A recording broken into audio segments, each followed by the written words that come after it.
How you feeling about aging? I'm not doing well with it. Nobody does well with it. No. How's your health? Do you feel robust? From that end of it, I feel perfectly fine. I mean, I feel no different. I could jump on stage now and do the show, you know. But it's, I don't know. I mean, hey, it's a process, right? You never grow up. No. You know, I mean, it's a fact, you know, you get to a certain stage and you're growing down.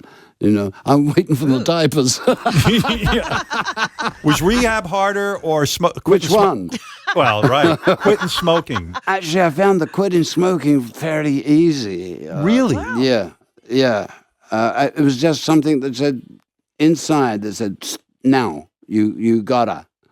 Yeah. And, you know, you got that inner force that says, okay, you know, I mean, this is no pussyfooting, you gotta. And comparatively easy, far easier than booze. Right. Really? Yeah. Our name comes from Muddy Waters. Yeah. You know, we come from a long line of blues players. And the only reason we're called the Rolling Stones is that we were making a phone call. We had a gig. I mean, this was way back, you know. Yeah. And we finally got a gig. We said, let's put an ad out. You know? Yeah. So, and I think it was Brian Jones at the time. They got called Jazz News or something about. We're doing a gig at the you know, Windmill Pub, blah blah blah. And they said, that's all very well, but what are you called? You know, and down there on the floor was Muddy Waters' album, and the first track was Rolling Stone Blues.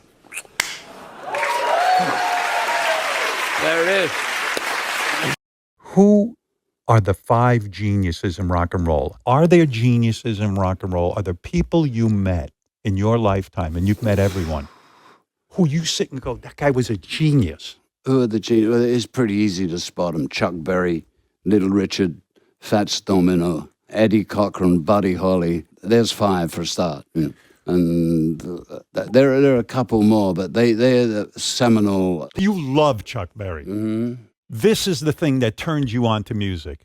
You said, this guy's got it. This is Yeah. what I want to be. Absolutely. I want to get behind this guy. I would give anything to be the second guitar behind this mother. It's great guitar playing and great songwriting. Yeah. And that's all you ever wanted. Yeah, well, yeah, I mean, that's all everybody wants. You know? Have you met Mick Jagger a load of times? He's like a hard-nosed businessman, isn't he, Mick Jagger? He's all right. I've actually spent New Year's Eve with Keith Richards about 4 years ago. Oh my lord, And, New Year's Eve with Keith Richards. He was actually funny. I was so I know all the Stones kids are all and I've known them, and they were all like Oasis fans. So I've known them for a while. So when we happened to be in this hotel in, I gotta say it's in the Bahamas somewhere, and I see one of Keith's kids, like, no way, and he said, "Oh, Dad's here." I was like, "Yeah, I've never met Keith Richards." And he said, "Oh, come up to the bar for a drink tonight." There, so we go to the bar. There is Keith Richards, looking exactly as you would imagine, like a scarf and a hat. Pirates of the Caribbean. And his son, his friend of mine, Marlon, said, "Dad, it's not." He turned around and he went, "You're still around, are you?" And his second line was, he said, "One thing I've always wanted to ask you, who's the bigger your singer or mine?" And I said, "Well, as your singer wrote some of the greatest lyrics of all time, I'm going to say mine, actually." That's brilliant. And he was like, "Yeah, your band, you were quite interesting there for a while." And I was like, "I could actually say the same to you." But he was great, such a dude, and it was kind of, it's like, it was kind of reaffirms your faith in all your heroes when you meet Keith, because he is the man. But Mick's great. The guitar becomes your passion. And I mean, thank God for It's that. the only other thing in the house, for Christ's sake. I mean, you slept with that guitar. Am I correct? Basically, yeah. Yeah, you would walk it around- was, that's how I got satisfaction, man, because it was always within hand's reach, you know. How old were you when you picked up your first guitar? 12. 12. Something like that. 12, 13, yeah. Because my grandfather introduced me to because he had one. But was it a Which real? helped. Did you have a realization that this might be my ticket? Nah, not. I mean, it was just something that fascinated me. And then when Grandpa gave it to me and lent me and said, put your fingers here, try this out. And then it went on from there. And I said, well, I really like this. But I had absolutely no preconceived notions about playing music or anything. I mean, Granddad, Gus was his name. But what a great, you must have such a loving feeling for Gus. You kidding me? He gave you the guitar.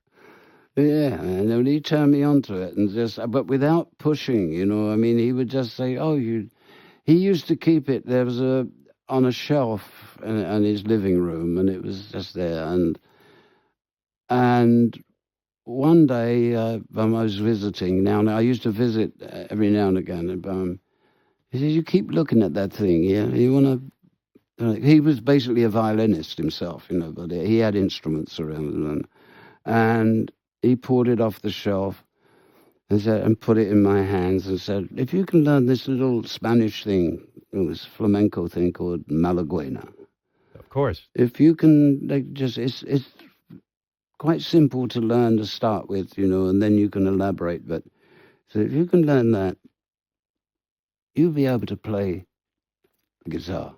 You know, so I went to work.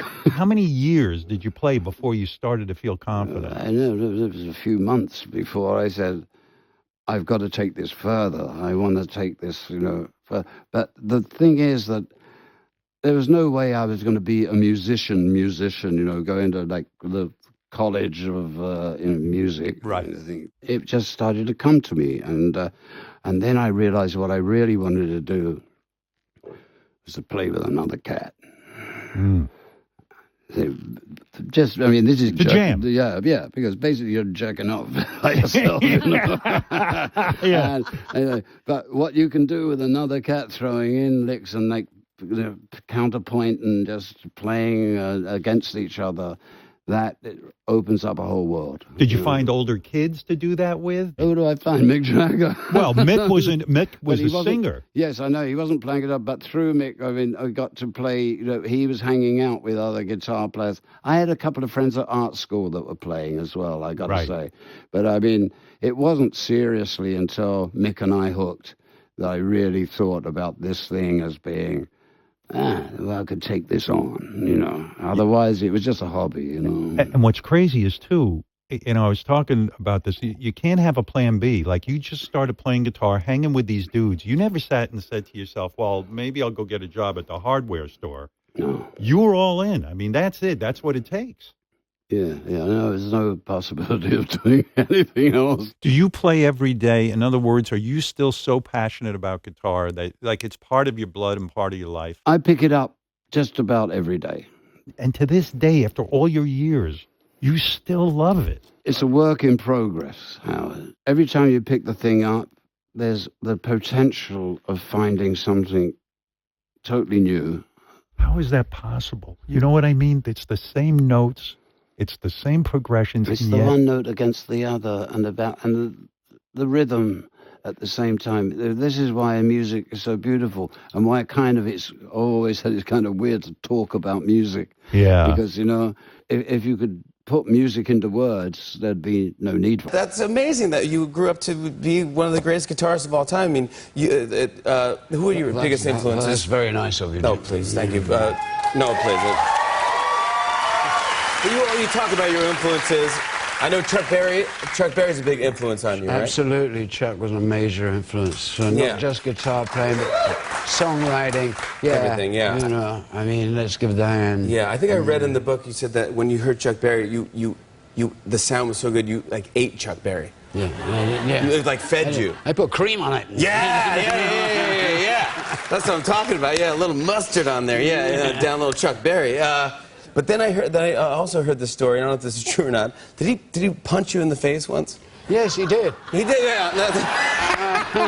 With friends like that, yeah. Well, you can't go wrong. You can't go wrong. Why would Chuck Berry punch Keith Richards? I was in a dressing room. He was doing a gig. He'd went off to collect the money, I think. And, that's what it always is. He was a tightwad. Bless you, Chuck. But and his guitar was laid out in his case, and I said, "Oh, come on, Keith, you know, just a touch." You know? You gotta play a little bit, right? Yeah, just let me give it an E chord. He walked in and goes, "Nobody touches my guitar." Boom! That's one of Chuck's biggest hits, baby.